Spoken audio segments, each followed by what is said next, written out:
Shooting of the Red Eagle. A man in buckskin sat upon the top of a little hillock. The setting sun shone bright upon a strong bow in his hand. His face was turned toward the round campground at the foot of the hill. He had walked a long journey hither. He was waiting for the chieftain's men to spy him.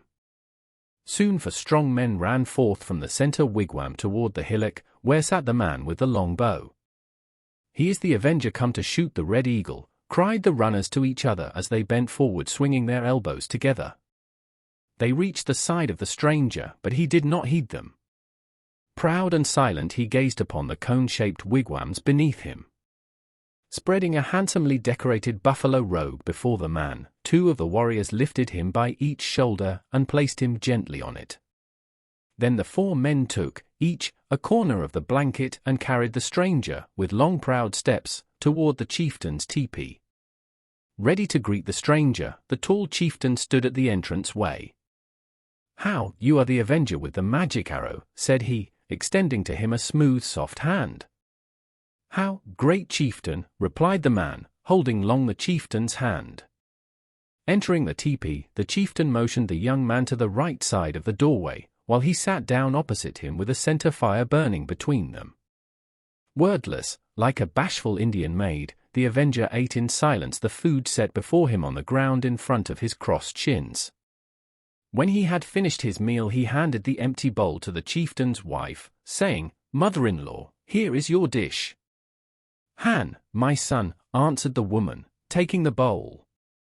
With the magic arrow in his quiver, the stranger felt not in the least too presuming in addressing the woman as his mother-in-law.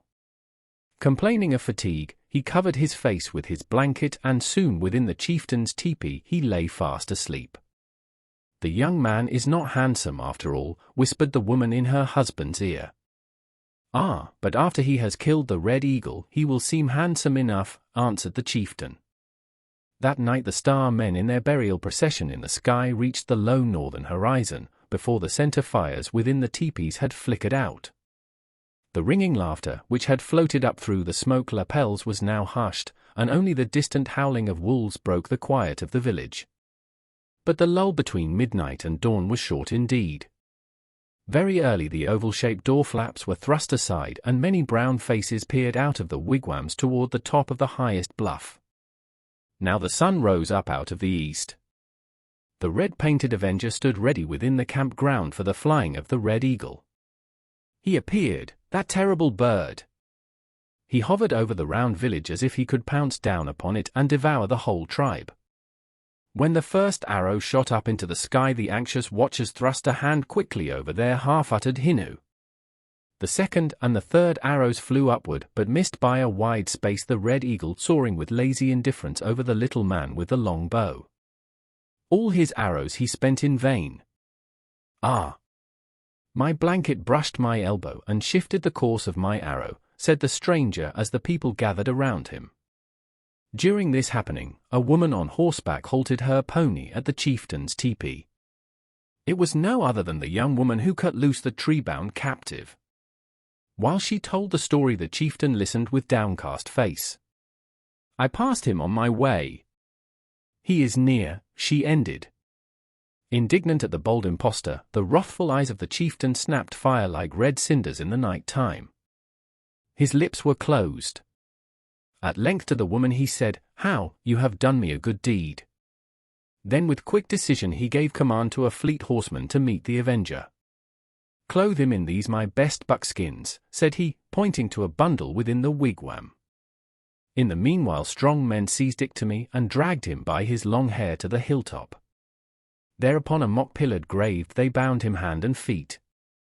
Grown-ups and children sneered and hooted at Iktomi's disgrace. For a half-day he lay there, the laughing-stock of the people. Upon the arrival of the real avenger, Iktomi was released and chased away beyond the outer limits of the campground. On the following morning at daybreak, peeped the people out of half-open door flaps. There again in the midst of the large campground was a man in beaded buckskins. In his hand was a strong bow and red-tipped arrow. Again the big Red Eagle appeared on the edge of the bluff. He plumed his feathers and flapped his huge wings. The young man crouched low to the ground. He placed the arrow on the bow, drawing a poisoned flint for the eagle. The bird rose into the air. He moved his outspread wings 1, 2, 3 times and lo! The eagle tumbled from the great height and fell heavily to the earth. An arrow stuck in his breast. He was dead. So quick was the hand of the avenger, so sure his sight, that no one had seen the arrow fly from his long bent bow. In awe and amazement the village was dumb. And when the avenger, plucking a red eagle feather, placed it in his black hair, a loud shout of the people went up to the sky. Then hither and thither ran singing men and women, making a great feast for the avenger. Thus he won the beautiful Indian princess, who never tired of telling to her children the story of the big red eagle.